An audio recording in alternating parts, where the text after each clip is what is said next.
Ito ay rated SPG. Striktong patnubay at gabay ng magulang ang kailangan. Maaaring may masiselang tema, lengguwahe, karahasan, sexual, horror o droga na hindi angkop sa mga bata.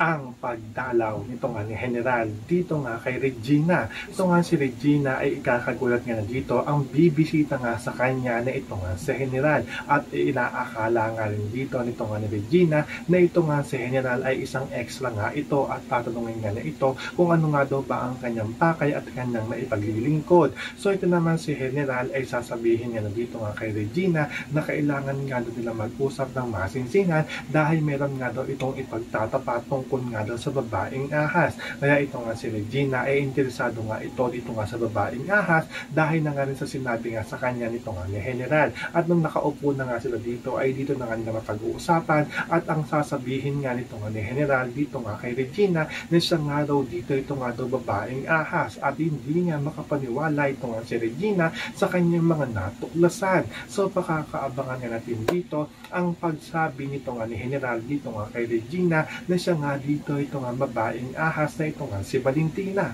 Yan ang ating mga pakakatutukan at pakakaabangan dito nga lang sa Darna.